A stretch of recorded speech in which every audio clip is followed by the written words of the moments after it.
Covalent solid को discuss करते हैं कि ये हमारे पास क्या होते हैं, जरा इस जाने लगे। कहते हैं दो solids in which covalent bond is present between two atoms. समझो बेटे, नाम से ज़ाहिर है कोवलेंट सॉलिड ऐसे सॉलिड जिनके अंदर कौन सा बॉन्ड पाया जाता है बेटे? अब एक लाइन ये आती है कि कोवलेंट बॉन्ड होता क्या है। सबसे मेन चीज बेटे, ऐसा बॉन्ड जो शेयरिंग ऑफ इलेक्ट्रॉन से बने।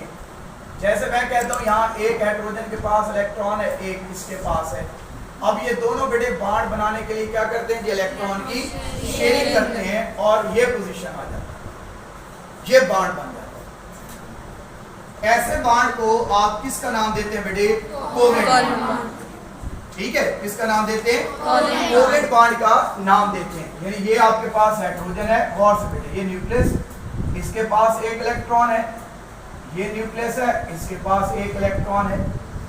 अब इन दोनों की आप शेयरिंग करें और एज अ रिजल्ट यहां पर क्या बन जाता है? एक बॉन्ड बन जाता है।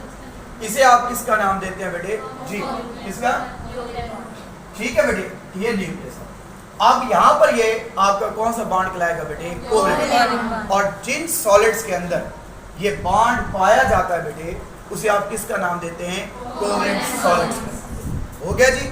अब ये क्लियर है इसकी डेफिनेशन कि दो solids in which covalent bond is present between the two atoms. हो गया। अब इसकी अगर हम सिंपल एग्जांपल लें तो आपके पास इसकी एग्जांपल में आ जाता है बेटे डायमंड, ग्रेफाइट, कैल्शियम कार्बाइड वगैरह। ठीक है, and up to so on. तो यहां हम दो डिस्कस आज करेंगे, डायमंड और ग्रेफाइट के। इसी के हो गया जी इसका इंट्रोडक्शन। अब आगे आते हैं बेटे इसकी टाइप्स की तरफ। Types of covalent solids. अब सुने बेटे, कोवलेंट सॉलिड्स की अगर टाइप्स की हम बात करें तो इसकी टाइप्स हम on the basis of arrangement of atoms पढ़ते हैं। ये बात आप गौर से सुनिएगा, बुक से समझ नहीं आती। ऑन द बेसिस ऑफ बेटे क्या है जी? Arrangement of atoms. ठीक है, यानी कि इसकी जो हम दो टाइप्स पढ़ने लगे वो हम क्या करते हैं? इसको अरेंज करते हैं। इसकी जो टाइप्स पढ़ते हैं वो किस बेस पे पढ़ते हैं बेटे? Arrangement of atoms. सुने, on the basis of arrangement of atom इसकी बेटे दो टाइप्स हैं। पहली टाइप, इसमें क्या होता है कि एटम्स कंबाइन होते हैं by covalent bond to form Z structure.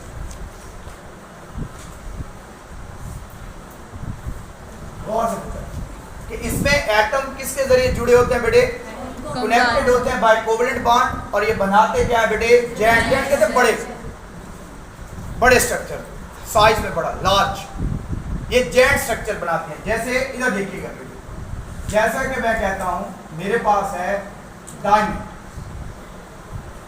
ये इसकी पहली टाइप है कि एटम्स के दरमियान क्या पाया जाता है? Covalent bond. Atoms are connected by covalent bond. Atom covalent bond के जरिए जुड़े होते हैं और ये क्या बनाते हैं बेटे? जेड स्ट्रक्चर बनाते हैं, लार्ज स्ट्रक्चर बनाते हैं। जैसे डायमंड, यहां देखिएगा बेटे, डायमंड में होता क्या है? ये याद रहिएगा व्हाइट बोर्ड से। इसमें एक कार्बन फर्दर बेटे 4 कार्बन के साथ अटैच होता है। एक कार्बन, व्हाइट बोर्ड को जरा गौर से देखिए, एक कार्बन फर्दर क्या है बेटे? इसमें ये जो दो एटम होते हैं ये एक ही प्लेन में होते हैं, जबकि ये वाले दो जो है इसके बैक पर होते हैं ऐसे। लेकिन ऐसे शो नहीं करते, ज्यादा यहां करते। एक कार्बन फर्दर कितने के साथ है बेटे? और ये टेट्राहेड्रल स्ट्रक्चर है, इसके 4 कोने होते हैं। अब आगे देखिएगा, अब हर कार्बन बेटे फर्दर कितनी कार्बन के साथ अटैच होती है? 4 के साथ। अब इसको देखो, अब ये किसके साथ टोटल? अब ये ठीक हो गया, इसको ले लें,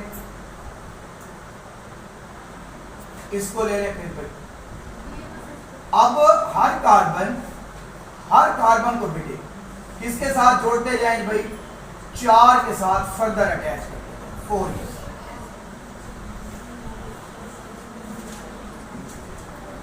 ऐसे। अब इसमें से ये जो मैंने स्ट्रक्चर बनाया, इसमें से आप जिसको मर्जी देखने बेटे, इसमें हर कार्बन फर्दर कितनी कार्बन के साथ अटैच है?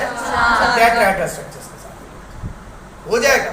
इस तरह ये होता जाता और ये डायमंड का स्ट्रक्चर बनता है, जिसे हम क्या बोलते हैं? जेंट।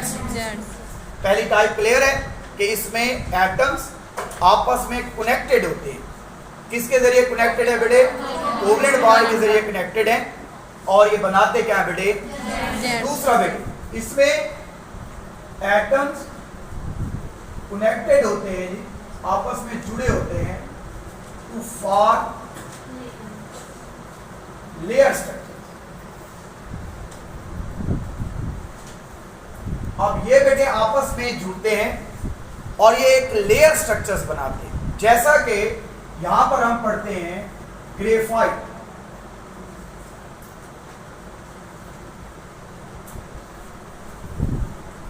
ठीक है, अब ग्रेफाइट किस सूरत में है बेटे? इन द फॉर्म ऑफ, ये ऐसे होता है, इधर देखो, ये ऐसे एटम्स जुड़ते जाते हैं।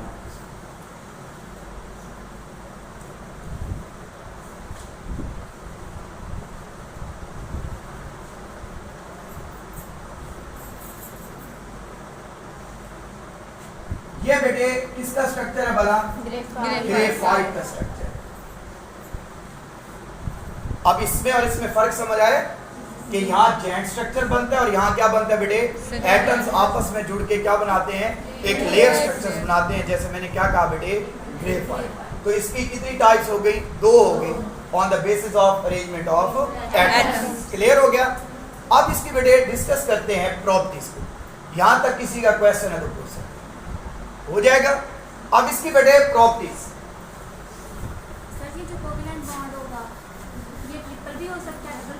जी बिल्कुल, ये सिंगल भी है, डबल भी है, ट्रिपल भी है। ठीक है, वो तो फिर इसके फर्दर टाइप्स पे या शेयरिंग ऑफ इलेक्ट्रॉन्स की बुनियाद। ठीक है जी। अब आगे आते बेटे इसकी प्रॉपर्टीज। इधर इस तरह याद हो जाएंगे। सबसे पहले बेटे ये सॉलिड है, सॉलिड है, कोवलेंट सॉलिड है, तो लाजिम बात है ये क्या होंगे बेटे? हार्ड होंगे। पहली प्रॉपर्टी इसकी ये होगी कि ये क्या होते हैं जी? हार्ड। सॉलिड कोई भी चीज है वो क्या है बेटे? हार्ड है। डायमंड मैंने अभी बात की, इसकी एग्जांपल में डायमंड, डायमंड क्या है? हार्ड है। आपके पास ये ग्रेफाइट है, ये भी क्या है बेटे? हार्ड है। ये हार्ड होते हैं, हार्ड है, तो फिर इनका क्या होगा बताएं जरा? हाई क्या होगा बेटे? मेल्टिंग पॉइंट एंड ऑलमोस्ट वही प्रॉपर्टीज डिस्कस करेंगे जो हम आयनिक सॉलिड के अंदर डिस्कस किए। ठीक हो गया। पहली प्रॉपर्टी हार्ड हो गया, हाई क्या हो गया बेटे? Melting point. और तीसरा बेटे इसमें स्ट्रॉन्ग क्या होती है जी? Force of attraction. क्या होगी बेटे? Strong force of attraction. आगे चले जाएं, यहां तक कोई इश्यू तो नहीं। फिर बेटे स्ट्रॉन्ग फोर्स ऑफ अट्रैक्शन है, तो इनकी क्या होगी बेटे? हाई क्या होगी? डेंसिटी। डेंसिटी का क्या फार्मूला है वैसे? m/v। हाँ बेटे, d किसके बराबर होता है? m/v। चलो इनकी क्या होगी बेटे? High density. क्लियर हो गई प्रॉपर्टीज। पांचवी बेटे कहता है ये नॉन वोलेटाइल होते हैं। वोलेटाइल का क्या मतलब है? वेपर्स में किसी चीज का वेपर्स में चेंज होना वोलेटाइल कहलाता है। डायमंड वेपर्स में चेंज होता है? नहीं, सोच लो, नहीं होता, तो ये नॉन वोलेटाइल, ये वेपर्स में चेंज नहीं होता। फिर छठी बेटे कहते हैं इनमें जो फोर्सेस हैं वो डायरेक्शनल होती हैं। ये बात जरा समझने का, इनमें जो फोर्सेस हैं वो क्या है बेटे? अब इसका क्या मतलब होता है? उत्तर, ये जो आपस में एटम्स अटैच होते हैं ये खास डायरेक्शंस में होते हैं। अब जब आप ये देखें, मैंने कहा था ये कैसे बनते हैं? By the sharing of electrons. ऐसे बनते हैं ना, बाय द शेयरिंग इलेक्ट्रॉन। अब शेयरिंग करने के लिए लाजिम बात है इनको खास डायरेक्शन की जरूरत है। आप किसी से ऐसे हाथ मिला रहे हैं तो एक यही होगा ना, आप इधर हाथ करेंगे दूसरा वहां से करेगा, ऐसे ही करोगे। या हो सकता है आप यूं करके खड़े दूसरा उधर करके खड़ा, क्या हैंडशेक हो जाएगी? नहीं होगी। जब भी शेयरिंग ऑफ इलेक्ट्रॉन्स होगी, जब भी होगी, तो ये हमेशा क्या होगी बेटे? एक खास डायरेक्शन में होगी, वरना ये कभी भी क्या होगी? शेयरिंग आपस में नहीं होगी। ये जब भी मिलेंगे तो इनके दरमियान एक क्या होगी बेटे? खास क्या होगी? डायरेक्शन। हो गया जी? यहां तक क्लियर है सारी प्रॉपर्टीज? नेक्स्ट बेटे जरा तवज्जो दीजिए, नेक्स्ट 7 वो कहता है जी इसमें लूज पैकिंग होगी बेटे as compare to ionic solid. बेटे इधर सर, अगर आयनिक सॉलिड आपको याद हो तो मैंने कहा था आयनिक सॉलिड कंसिस्ट है पॉजिटिव आयंस और बेटे इसमें कुछ यूं पोजीशन थी, ये नेगेटिव आयन था, इसके साथ ये पॉजिटिव, ये नेगेटिव, ये पॉजिटिव, ये नेगेटिव, ये पॉजिटिव, फिर ये पॉजिटिव, ये negative, positive, negative, positive, negative. ये क्लोज, ये बता दो, ये जो बेटे मैंने कहा था, ये जो बड़े मैंने बनाए ये नेगेटिव को शो करते हैं। नेगेटिव का साइज लार्ज होता है और पॉजिटिव का साइज स्मॉल होता है। जैसे NaCl के केस में मैंने पढ़ाया था कि Na का क्या होता है? स्मॉल साइज, और Cl का बेटे लार्ज। कहा था ना, Na का स्मॉल साइज है और Cl का क्या है बेटे? लार्ज। अब ये क्लोज पैकिंग है, जरा गौर से देखो, क्योंकि यहाँ एक पॉजिटिव होता है, दूसरा क्या होता है बेटे? लेकिन इधर आता हूं, जब इसकी बात करता हूं तो इसमें कुछ यूं पोजीशन है।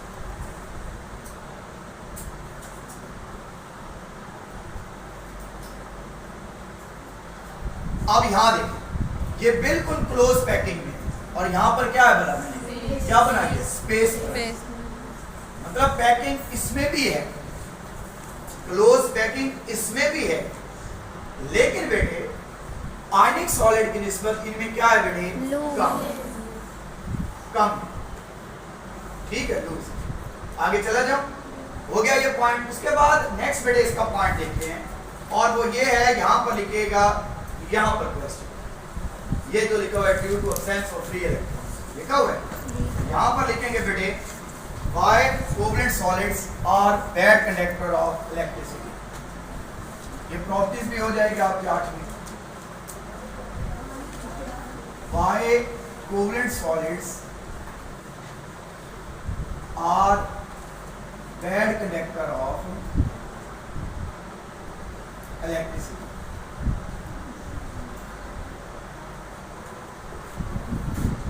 Why covalent solids are bad conductor of क्या है बेटे? इलेक्ट्रिसिटी। ये जो कोवलेंट सॉलिड्स होते हैं ये क्या है बेटे? Bad conductor of electricity. क्यों है? Why कोवलेंट सॉलिड्स आर क्या है पुत्र? Bad conductor. करें स्टार्ट भाई। अब जरा बेटे इस तरह, ये सॉलिड है, मैंने कहा इनमें फोर्स ऑफ अट्रैक्शन क्या है भला? स्ट्रॉन्ग। के बाद गौर से सुनिएगा, फोर्स ऑफ अट्रैक्शन, जहां फोर्स ऑफ अट्रैक्शन स्ट्रॉन्ग होगी क्या वहां इलेक्ट्रॉन फ्लो कर सकते हैं? नहीं कर सकते। जैसे मैं डायमंड की बात कर, जैसे हम डायमंड की बात करें, वहां फोर्स ऑफ अट्रैक्शन क्या है बेटे? स्ट्रॉन्ग, इंतहाई स्ट्रॉन्ग, जिसकी वजह से क्या होता है वहां पर इलेक्ट्रॉन जो है वो फ्लो नहीं कर पाएंगे। इसलिए ये क्या होते हैं बेटे? क्या होते हैं जी? Bad conductor of. इसका सिर्फ एक छोटा सा आंसर है, और वो ये है due to absence of free electrons. free electrons। कि यहाँ फ्री इलेक्ट्रॉन्स मौजूद नहीं होते, इसलिए बेटे ये क्या है जी? बैड कंडक्टर है। सिंपल एक बात करेंगे, इनमें फ्री इलेक्ट्रॉन मौजूद, फ्री इलेक्ट्रॉन का मतलब इलेक्ट्रॉन फ्लो नहीं करेंगे, और फ्लो ऑफ इलेक्ट्रॉन क्या कहलाता है बेटे? करंट। क्या कहलाता है? करंट। जब तक ये फ्लो नहीं करेंगे साथ करंट प्रोड्यूस नहीं। लेकिन यहाँ पर भी बेटे इधर देखिए, डायमंड के केस में तो ये बात ठीक है कि ये बैड कंडक्टर ऑफ इलेक्ट्रिसिटी, लेकिन इधर देखिएगा बेटे, जब मैं बात करता हूँ ग्रेफाइट की, ये बात गौर से सुनिए, जब हम किसकी बात करते हैं बेटे? ग्रेफाइट की, तो यहाँ दो तरह की लेयर्स होती हैं। आपने पढ़ा हुआ है कि ग्रेफाइट में लेयर्स दो तरह की हैं, एक पैरेलल लेयर्स, एक परपेंडिकुलर लेयर्स। ठीक है, पैरेलल, और दूसरा क्या है बेटे? परपेंडिकुलर। अब जरा गौर से पूछता है, अगर हम ग्रेफाइट में इधर देखेंगे, ये पैरेलल लेयर्स है, मैं यहाँ इलेक्ट्रिक फील्ड अप्लाई करता हूँ, ये पॉजिटिव चार्ज, ये क्या आ गया? तो यहाँ से इलेक्ट्रॉन फ्लो कर सकते हैं। अब ये क्या है इस केस में भला बताएं? ये गुड कंडक्टर ऑफ क्या है बेटे? क्योंकि ये होता है in the form of layers. ये देखिए, ये एक लेयर है, दूसरी है, अब यहाँ इलेक्ट्रॉन फ्लो कर सकते हैं, ये इन द फॉर्म ऑफ क्या हो गया? Layer, good conductor. लेकिन अगर मैं यही फील्ड यहाँ अप्लाई कर देता हूँ, that is the positive negative, अब क्या हुआ? अब नहीं, ये पैरेलल, अब काम ये आ गया, अब क्या है ये? परपेंडिकुलर। क्या अब भी इलेक्ट्रॉन फ्लो कर पाएंगे? नहीं कर पाएंगे, यहाँ तो स्पेस भी कर गए, गुड कंडक्टर होगा, ग्रेफाइट गुड कंडक्टर होगा। लेकिन जब यही ग्रेफाइट कहाँ चला जाता है बेटे? इस तरफ, यही फील्ड हम क्या अप्लाई करते हैं? परपेंडिकुलर, तो फिर ये क्या बन जाता है बेटे? Bad conductor of. तो हमने एक क्वेश्चन ये पढ़ लिया कि why covalent solid are bad conductor of. तो यहाँ पर बेटे दो केसेस पढ़े। In the case of diamond हमने क्या कहा कि यहाँ फोर्स ऑफ अट्रैक्शन क्या है? स्ट्रॉन्ग है, फ्री इलेक्ट्रॉन जो है वो मौजूद नहीं है, तो बैड कंडक्टर है। ग्रेफाइट के केस में हमने दो केस पढ़ लिए, कौन कौन से भला? अगर हम फील्ड अप्लाई करते हैं कौन सी बेटे? पैरेलल, तो ये क्या है भला? गुड कंडक्टर है। लेकिन अगर ये फील्ड हम क्या करते हैं बेटे? परपेंडिकुलर अप्लाई करते हैं, तो उत्तर क्या है? ये पैरेलल। हो गया जी। नेक्स्ट पॉइंट कहता है ये नॉन पोलर है। क्या है ये बेटे? Non polar. हाँ भाई, अगर ये नॉन पोलर है तो क्या ये पानी में सॉल्युबल होंगे? नहीं। हाँ भाई, क्या ये वाटर में सॉल्युबल हैं? नहीं। नहीं है, वाटर पोलर है, ठीक है। और ये क्या है बेटे? तो ये इनसॉल्युबल इन वाटर है पुत्र। ये क्या है पुत्र? Insoluble in water. और ये सॉल्युबल है जी, soluble in organic solvent.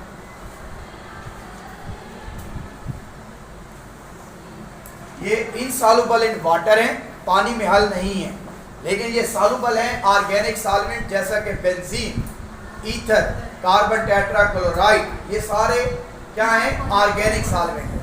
Organic की शर्त है कि इसमें कार्बन मौजूद हो। क्लियर? अगला पॉइंट, एक ये क्या है भला? नॉन पोलर है।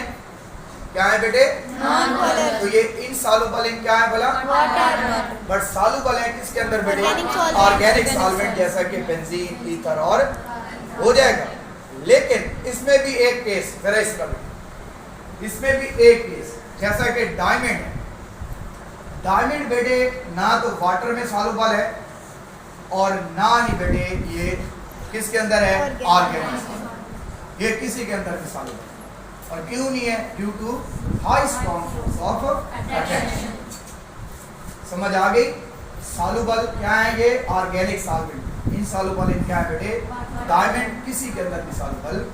और लास्ट पॉइंट आज का बेटे यहाँ लिख देते हैं, 11 इसका सिलिकॉन कार्बाइड भी दिया हुआ। वो तो उसकी एग्जांपल में आ जाएगा। अच्छा, लास्ट बेटे कि इसका जो रेट ऑफ रिएक्शन है वो क्या है बेटे? स्लो। ये जहां भी बेटे ये वाले कोवेलेंट सॉलिड्स होंगे वहां पर रेट ऑफ रिएक्शन क्या हो जाएगा? सिंपल सी बात है। आयनिक सॉलिड में रेट ऑफ रिएक्शन फास्ट है। क्यों है? वहां पर एक पॉजिटिव आयन है, दूसरा